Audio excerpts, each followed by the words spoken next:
देखें, ये एक बहुत ही उत्साह है देश के जो नागरिक है। जिस तरीके से भारत ने आतंकवादी अड्डे जो है ध्वस्त किए पाकिस्तान में, आज विश्व के अंदर में देश ने एक बड़ा नाम कमाया है कि हमारे देश में निर्मित मिसाइलें पाकिस्तान के आतंकवादी अड्डों को ध्वस्त करने का काम किया। आज विश्व के अंदर में जिस तरीके से देश ने अपना नाम ऊपर किया माननीय नरेंद्र मोदी जी के नेतृत्व में, वो उत्साह आपने देखा कि हम तिरंगा यात्रा निकाल रहे हैं देश के कोने कोने में।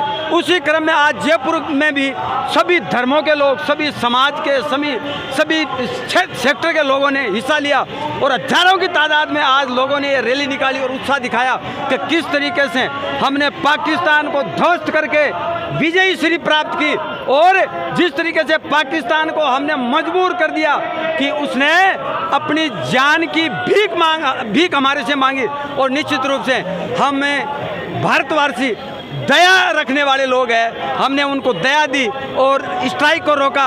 अगर उसने आगे भी ऐसी हिमायत की तो हम दोबारा स्ट्राइक करेंगे और उसके अड्डों को, आतंकवादी अड्डों को ध्वस्त करने का काम करेंगे।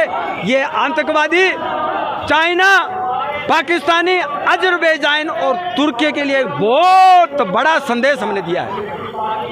एक बयान अगर आपने सुना हो, बीजेपी के मंत्री हैं जो कि सोफिया कुरैशी के ऊपर एक बहुत बड़ा विवादित बयान दिया है, उस पर क्या कहना चाहोगे? देखो, उन्होंने माफ़ी मांग ली है कि मेरा जो कहने का जो स्टेटमेंट था वैसा नहीं था जैसा लोग उसको व्यक्त करने का प्रयास कर रहे हैं। कांग्रेस इसको एक बड़ा इश्यू बना रहे हैं, लेकिन उन्होंने माफ़ी मांगी है। अगर किसी को खराब भी लगा हो तो मैं इसके लिए माफ़ी मांगता हूं। हमें लगता है कि हमारे मंत्री जी ने अगर माफ़ी मांग ली है तो सब्जेक्ट खत्म हो जाना चाहिए। और हमारे प्रदेश अध्यक्ष जी मध्य प्रदेश के, उन्होंने भी कहा है कि किसी भी टाइप के स्टेटमेंट को स्वीकार नहीं करते।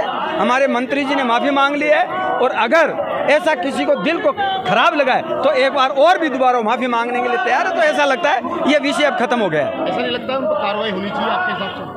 देखें, ये कानून का अब विषय है, हम इसमें ज़्यादा नहीं बोलेंगे, लेकिन कार्यकर्ता के रूप में हम ये कहेंगे जब उन्होंने माफ़ी मांग ली तो ये विषय अब खत्म हो जाना चाहिए। अगर यही कोई और नेता होता तो शायद बीजेपी उसको सजा दिलाने पे लग जाए। देखो, नेता इसके मतलब नहीं है, ये देश की बात है। इस देश के अंदर में चाहे वो किसी भी पार्टी का व्यक्ति होगा, किसी भी धर्म का व्यक्ति होगा, किसी भी समाज का व्यक्ति होगा, जब देश की बात आती है तो हम देश के लोग एकजुट हैं। और देश के विरुद्ध या किसी भी देश के वफादार व्यक्ति के विरुद्ध कोई बोलता है तो निश्चित रूप से देश का कोई भी नागरिक इसको स्वीकार नहीं करेगा। क्योंकि सोफिया कुरैशी पे इतनी बड़ी टिप्पणी आतंकवादियों की बहन बताना, ये तो हमारे देश की बेटी है और उसके ऊपर इस तरीके से विवादित बयान देना तक सही है? निश्चित रूप से कर्नल सोफिया कुरैशी जी देश की ऐसी वीर योद्धा है जिनके परिवार ने पिछले 150 साल से देश की सेवाएं वो करते आ रहे हैं। इसलिए उनके विरुद्ध किसी भी टाइप की टिप्पणी देश का कोई भी नागरिक स्वीकार नहीं करेगा।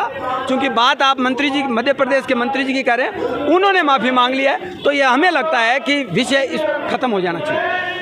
हिदायत Khan Dholia, ex chairman Rajasthan Madrasa board, status of ex state minister. आज हमारे राजस्थान के अवाम ने जो तिरंगा यात्रा निकाली है, अभी मैं जामा मस्जिद के सामने से बोल रहा हूँ। आज जो पूरे जयपुर, राजस्थान की राजधानी जयपुर में जो ये तिरंगा यात्रा निकाली गई है, पूरे राजस्थान के अवाम की तरफ से है। और हमारे प्रदेश के यशस्वी मुख्यमंत्री भजन लाल जी शर्मा, प्रदेश के भारतीय जनता पार्टी के अध्यक्ष मदन जी राठौड़ एवं तमाम हमारे जनप्रतिनिधि साथ हैं।